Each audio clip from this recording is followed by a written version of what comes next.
तो आज हम बात करने वाले हैं फ्रॉम ट्रेड टू टेरिटरीज।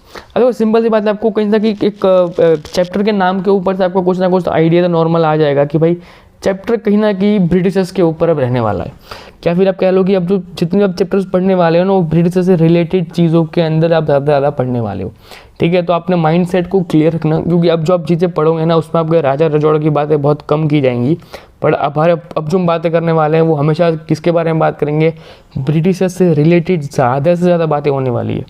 तो सबसे पहली बात करते हैं हम लोग कि ईस्ट इंडिया कंपनी वो ईस्ट में आती है, मतलब सबसे पहले यहाँ पे इंडिया में आती है और ईस्ट जोन के आसपास में रुकती है। ठीक है, वहाँ पे आती है 1600 की सदी में क्वीन एलिजाबेथ के द्वारा दिया गया एक चार्टर। अब चार्टर क्या है सॉरी, चार्टर क्या है? तो चार्टर वन ऑफ द एक ऐसा लेटर है, एक तरीके का नोट है, समझ रहे हो, कि गवर्नमेंट के द्वारा इशू किया गया एक नोट है। ठीक है, उस नोट के ऊपर लिखा है कि you have right to go and trade और doing import export in the India. ये इन्होंने लिख के दे दिया। अब ये क्वीन एलिजाबेथ वन ने उनको लिख के दे दिया था, कब? 1600 की स्टार्टिंग के आसपास में। ये लोग वहाँ गए, इन्होंने ट्रेड करना शुरू किया, किस तरीके से क्या करना चाहिए वो करना शुरू किया। क्लियर? आगे बात करते हैं कि इसमें आगे हुआ क्या। तो मैक्सिमम प्रॉफिट्स को रेज करने के लिए उन लोगों ने ट्रेड्स के अंदर और मार्जिन्स को ऐड करने के लिए उन्होंने खुद के अलग अलग टाइप्स के मटेरियल्स को ऐड करना शुरू किया।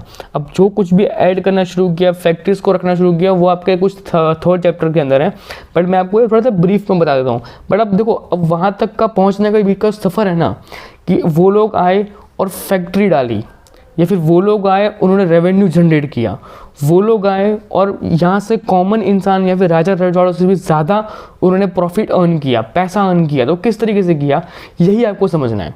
और कहीं ना कहीं इस पूरे इतिहास में या फिर पूरे ब्रिटिश साम्राज्य के अंदर यही सबसे ज़्यादा मेन इंपॉर्टेंट पॉइंट्स हैं, कि अगर आज भी अगर आप उन चीज़ों में देखो ना, तो आप उन चीज़ों को अगर आज कनेक्ट करके देखो तो आपको महसूस होगा कि कहीं ना कहीं हम कहीं वो फिर से रिपीट, या फिर वो आप उन चीज़ों को ना अपने बिजनेस में इंक्लूड करके देख सकते हो।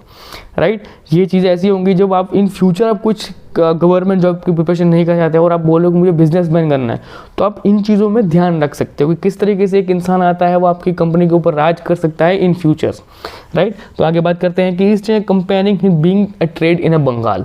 सबसे पहले बंगाल के अंदर वो सब कुछ स्टार्ट करते हैं। पहली बात, वो जब फैक्ट्रीज डालते हैं, और सबसे पहले फैक्ट्री डालते हैं 1651 के अंदर, 50 साल तक, समझ रहे हो, 1600 की साल में वो आते हैं और 50 साल तक वो सिर्फ और सिर्फ वो देखते हैं कि इंडिया के अंदर क्या क्या चीज़ें हमको इजीली अवेलेबल है, 50 साल तक। और जो लोग वहाँ पे आके उन चीज़ों में रहते हैं उनको हम फैक्टर्स कहते हैं। क्या कहते हैं? फैक्टर्स। क्लियर? और उनका एक काम था कि उनको आसपास का एरिया के अंदर लोगों को एक्सपांड करना है, लोगों को अपने पास बुलाना है, अपने फैक्ट्रीज के अंदर काम करवाना है। आगे बात करते हैं बैटल ऑफ द पालसी क्या पालसी समझो।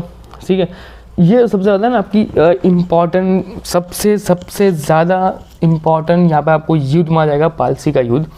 क्यों इम्पॉर्टेंट है? ये इसलिए इम्पॉर्टेंट है क्योंकि इसी एक युद्ध के कारण हर एक चीज़ शुरू हुई थी, और ब्रिटिशर्स अगर ये युद्ध यहाँ पे हारते ना तो बहुत चीज़ें चेंज हो सकती थी आपके इतिहास के अंदर। बट पालसी का युद्ध सबसे इम्पॉर्टेंट युद्ध माना जाता है। ब्रिटिशर्स को अपने पाँव को स्ट्रॉन्ग करने का पहला मुद्दा उनको यहीं से मिलता है, पालसी के युद्ध से। क्लियर? कैसे मिलता है कि जो सुराजुद्दीन दुल्ला होता है वो अलीवर्दीन खान का सूबेदार बनता है। जो आपका अब अलीवर्दीन सूबेदार खान होता है ना, वो ऐसे सूबेदार का पद सिराजुद्दीन को दे देता है कि भाई तू यहाँ पे अब रहेगा और तू इसका शासन अब तू संभाल ले।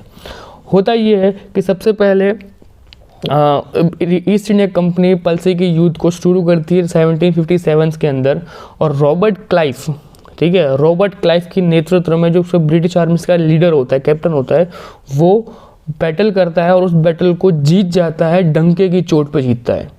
ठीक है, और सिराजुद्दीन को बोलता है कि बेटा चल निकल, अब तेरे को काम बम नहीं, चल निकल यहाँ से।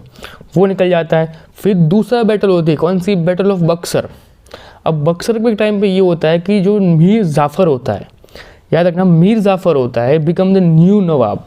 ठीक है, मीर जाफर न्यू नवाब बनता है। इस पर भी आपको सिंपल सी बात, आपको कॉमन सेंस समझ में आ चुका होगा कि ईस्ट इंडिया जीत रही थी और वो अपने ही द्वारा बिठाए गए बंदों को ही सीट्स दे रही थी।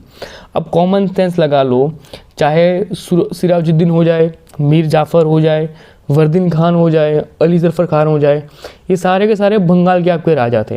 ये सारे के सारे बंगाल के राजा को उसने हराया और उसने ब्रिटिशर्स ने खुद जाके उन सीट्स के ऊपर कब्जा नहीं किया। Britishers has been well plans, उनको पता था कि हम अगर उस सीट्स के ऊपर बैठे तो पब्लिक या लोकल पब्लिक्स का सपोर्ट हमें नहीं मिलेगा और पब्लिक हमारा अगेंस्ट होगी तो हमारे पास लेबर्स नहीं मिलेंगे। अगर हमें लेबर्स नहीं मिलेंगे तो हमारे फैक्ट्रीज जो हमने स्टेबल्स किए इन 50 सालों के अंदर, उन फैक्ट्रीज का हमको काम क्या है फिर, राइट। तो उनके पास सब चीज़ों में स्कोप्स थे, बट उनको एक चीज़ का क्लियरली मेंशन था कि we want a local support. और लोकल सपोर्ट के लिए उनके पास क्या चीज़ थी कि उन्हें कुछ भी करके लोगों के साथ रहना पड़ता था। Clear, okay. और इसी तरीके से सबसे पहले सिराजुद्दीन को हराते हैं, उसको उसके साथ रखते हैं, मीर जाफ़र को नया राजा बनवाते हैं। मीर जाफ़र जब वहाँ से उनके अगेंस्ट में विद्रोह करता है तो मीर कासिम को फिर से नवाब बनाया जाता है, मीर जाफ़र को हटाया जाता है। बट मीर कासिम फिर से विद्रोह करता है, मीर जाफ़र विद्रोह करता है, सब विद्रोह फिर से कर देते हैं। और इसके अगेंस्ट में क्या होता है कि सबसे पहले रिप्लेसमेंट होकर जो आपके सबसे पहले जो आपका मीर जाफ़र था ना, उसको वापस से बोला जाता है कि अब तू चुपचाप अपना काम करेगा, जो हम बोलेंगे वैसे तू करेगा, वरना तो तेरे को फिर से नहीं करते को हम मार डालेंगे। ये उसको प्रॉपरली कहा जाता है, ठीक है। अब यहाँ तक सब कुछ सही चल रहा था, किसी की लाइमलाइट में नहीं थे, बंगाल का सबसे अच्छा एरिया उसके अंडर में काम कर रहा था, सब कुछ सही चल रहा था। जब उन्होंने अपनी टेरिटरीज को एक्सपांड करना शुरू किया, एक next level to next level expand करना शुरू किया, सब कुछ तब शुरू हुआ। कब शुरू हुआ? जब टीपू सुल्तान जो आपके मैसूर के टाइगर कहा जाते थे, वहाँ तक उनको बात पहुँचती है और वहाँ तक वो लोग अपनी जो जितनी भी बाउंड्रीज थी उनको एक्सपांड करना चाहते थे। तब उनको लगता है कि भाई अब तो मज़ा नहीं आएगा, अब लड़ना पड़ेगा। तो उनको सबसे पहले विद्रोह या फिर लोग कि उनके अगेंस्ट में कोई चीज़ करने वाले लोग थे, तो टीपू सुल्तान के रूप में टीपू सुल्तान सबसे पहले विद्रोह करना शुरू किया गया था।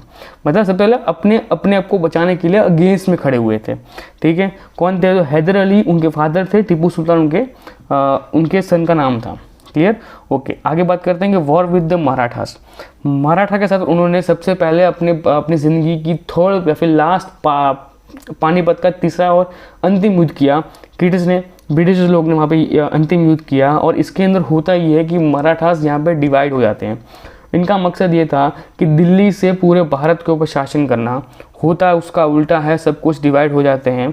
और सब कुछ डिवाइड होने के बाद पेशवा पुणे के अंदर एक जगह है जहाँ पे वो लोग 4 सूबेदार अलग अलग रूप में काम करते हैं और 4 मराठास अलग अलग राजा अपने अपने छोटी छोटी टेरिटरीज के अंदर काम करना शुरू कर देते हैं, ठीक है।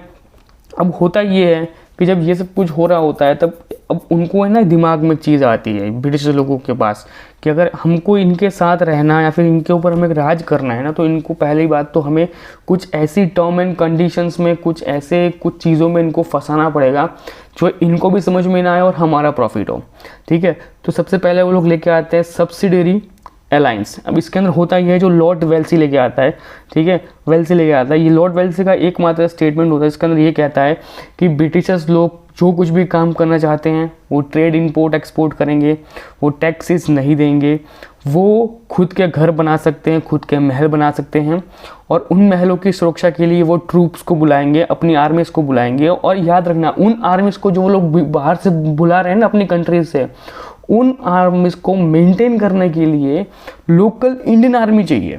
समझ रहे हो कि मेरी आर्मी जो मैं बाहर से बुला रहा हूँ उसकी प्रोटेक्शन के लिए, उसकी मेंटेनेंस के लिए, उनको हथियार प्रोवाइड करवाने के लिए, उनको मॉडर्न चीज़ें मिलनी चाहिए, वो ध्यान रखने की सरकार की जवाबदारी होगी।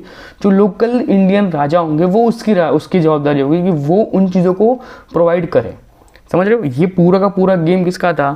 तो ये पूरा का पूरा गेम था लॉर्ड वेस्ली का, ठीक है। उसने बहुत दिमाग लगा के उसने ये किया था और इसमें हुआ भी है कि इंडियन जो रूलर्स थे उन्होंने इसको एक्सेप्ट भी किया था।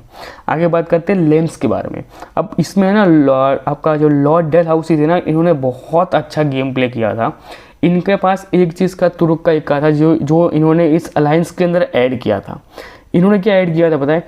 कि अगर किसी भी सब्सिडरी अलायंस का मतलब था कि जो विधिवत चलता हुआ अलायंस आएगा उसी को हम लोग पढ़ते हैं, तो उसने एक चीज़ क्लो में ऐड की, नीचे कहते हैं ना स्टार या फिर टर्म एंड कंडीशंस के रूप में उसको नीचे एक छोटे से लाइन्स में ऐड कर दिया था कि अगर किसी भी राजा रजवाड़े का वंश नहीं होगा, मतलब आगे उसका बढ़ने वाला कोई भी वंश नहीं होगा, तो उस जगह पे इनडायरेक्टली ब्रिटिशर्स अपनी हुकूमत रखेगी और उस पूरे स्टेट्स के ऊपर इनडायरेक्टली रूल या फिर उसका राजा कौन होगा तो ब्रिटिशर्स ऑटोमेटिक बनेंगे। क्लियर। और उसी तरीके से ईस्ट इंडिया एम्पायर्स ने नागपुर, झांसी, उदयपुर, सतरापुर, संभालपुर और कहीं जाने कितने ऐसे स्टेट्स थे जिनके ऊपर इन्होंने जाके अपने अपने कब्जे किए और किसी को कान खबर नहीं होती थी, ये लोग ऐसे कब्जे कर रहे थे। समझ रहे हो कि इन्हीं ये लोग क्या करते थे पता है कि अंदरों अंदर लोगों को लड़वा के उनको अंदर से अंदर ही मरवा देते थे और वहाँ तक बात पहुँचती ही नहीं थी, क्योंकि जब उन्होंने एक सब्सिडरी अलायंस को में साइन कर रखा है जिसके अंदर ये लिखा हुआ है कि अगर आपका वंश नहीं होगा तो उसके ऊपर ब्रिटिश ऑटोमेटिक आकर शासन करेंगे, और उसमें आपने साइन कर दिया तो मतलब आपका राज्य आपके हाथ से गया। क्लियर। ओके, आगे बात करते हैं हम लोग।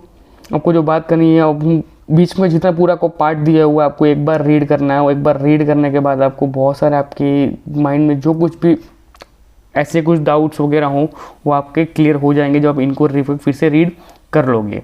दूसरी चीज़ कि first English factory was setup in the bank of river Hooghly in 1651। Clear, याद रखना है, ये भूलना मत आप।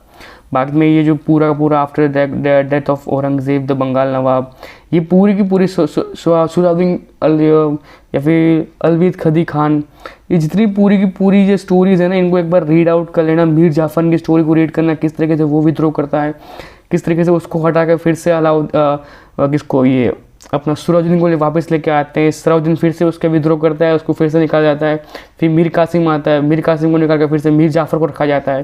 तो ये जो पूरा कांड है ना वो बहुत अच्छा इंटरेस्टिंग है, वो आपको एक बार इंग्लिश में रीड कर लेने से आपके बहुत सारे डाउट्स क्लियर हो जाएंगे। तो आज के लेक्चर में इतना ही, मिलता है नेक्स्ट लेक्चर में। बाकी येलो में दिया हुआ है आपको रीड करना ही करना है, कंपलसरी है, ठीक है। उसके अलावा आपको कोई उधार नहीं है। अगर आप 8th स्टैंडर्ड के बच्चे हो तो आपको ये एक बार रीड करना है, इसकी नोट्स भी आपको प्रिपेयर खुद से करनी होगी। क्लियर। तो आज के लेक्चर में इतना ही, मिलते हैं नेक्स्ट लेक्चर में। Bye bye, take care.